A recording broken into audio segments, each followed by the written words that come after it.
मैं रामपुर बोल रहा हूं। मैं उत्तर प्रदेश का एक ऐतिहासिक जिला हूं।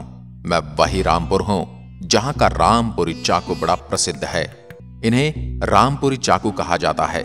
मेरी मिट्टी में प्राचीन भारतीय संस्कृति की सुगंध व्याप्त है। समृद्ध विरासत और विविध संस्कृति का मिश्रण होने की वजह से मैं हर साल हजारों आगंतुकों को अपनी ओर आकर्षित करता हूं।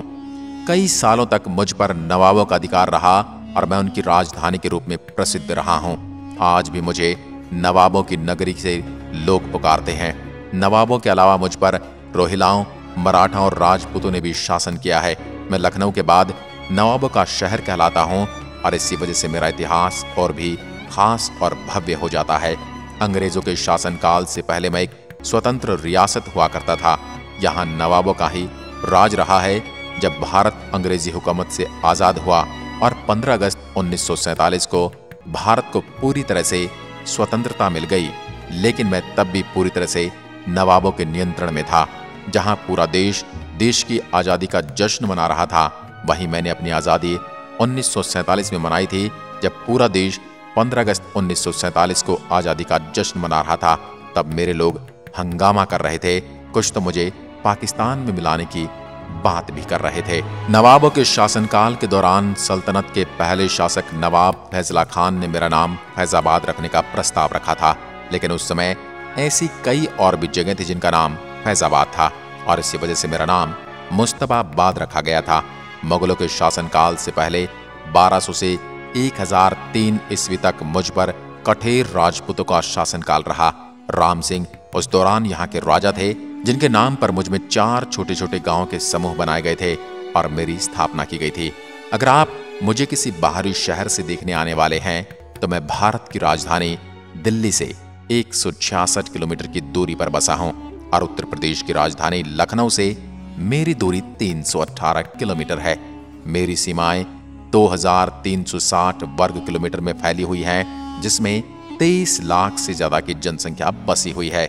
धार्मिक दृष्टिकोण से यहाँ 51% मुस्लिम और 49% हिंदू एवं अन्य धर्म के लोग निवास करते हैं। उर्दू मेरी सांस्कृतिक भाषा है, जबकि आम बोलचाल की मुख्य भाषाएं हिंदी व उर्दू दोनों हैं। मैं कई पड़ोसी जिलों से घिरा हूँ, जिसमें मेरे उत्तर में काशीपुर जिला, दक्षिण में बरेली जिला, पश्चिम में मुरादाबाद जिला और पूर्व में रुद्रपुर जिला मौजूद है। मेरी अर्थव्यवस्था खासतौर पर कृषि पर आधारित है। गेहूं, धान, मक्का मेरी मुख्य फसलें हैं। इसके अलावा मेरे कई छोटे बड़े उद्योग हैं, जिससे लोगों को रोजगार मिलता है। इसमें चाकू उद्योग, पतंग उद्योग, हस्तशिल्प उद्योग आदि शामिल हैं।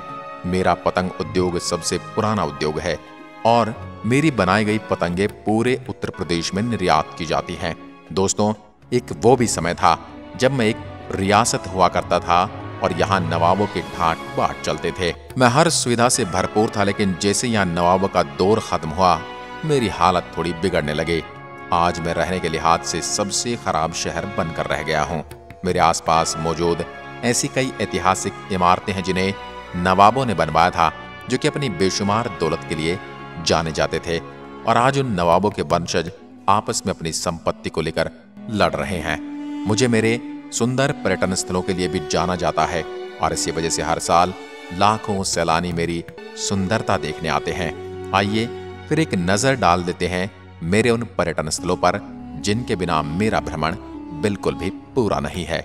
राजा लाइब्रेरी, ये मेरी सबसे प्रमुख लाइब्रेरी है, जिसे सन 1774 में नवाब फैजुल्ला खान ने बनाया था और ये लाइब्रेरी इस्लामिक संस्कृति का एक बहुत अच्छा संग्रह है। पुस्तकालय में हिंदी, संस्कृत, उर्दू, तमिल, तुर्की और पत्तो साहित्य जैसे दुर्लभ पुस्तकों का खजाना भरा हुआ है। यहाँ पर आपको 30,000 से ज्यादा पुस्तकें मिलने वाली हैं, जिनमें कई भाषाओं में पत्रिकाएं शामिल हैं। कोठी खास बाग, कोठी खास बाग मेरा मुगल महल है, जो मेरे मुरादाबाद रोड पर स्थित है। 1930 के दशक में मुगल इस महल में आए थे और इसे अपना बसेरा बनाया था। 301 एकड़ के परिसर में बने इस महल में 200 कमरे हैं, जो कि मुगल वास्तुकला का एक अद्भुत नमूना है। इस महल में दरबार हॉल, संगीत कक्ष और नवाबों के लिए एक निजी सिनेमा हॉल भी बना हुआ है। अंबेडकर पार्क, अंबेडकर पार्क मेरा सबसे सुंदर और हरा भरा पर्यटन स्थल है। इस पार्क में बच्चों के लिए खेल का मैदान भी है। सुबह और शाम को लोगों की भारी संख्या में भीड़ यहाँ देखी जाती है। तो ये थी मुझसे जुड़ी कुछ जानकारी। यदि आप किसी और शहर के बारे में जानना चाहते हैं तो हमें कमेंट में लिखकर जरूर बताएं। और मेरे बारे में और अधिक जानना है तो मुझ तक पहुंच जाइए रेलगाड़ी में बैठकर। मिलते हैं एक और ऐसे ही वीडियो के साथ। तब तक के लिए नमस्कार, जय हिंद, जय भारत।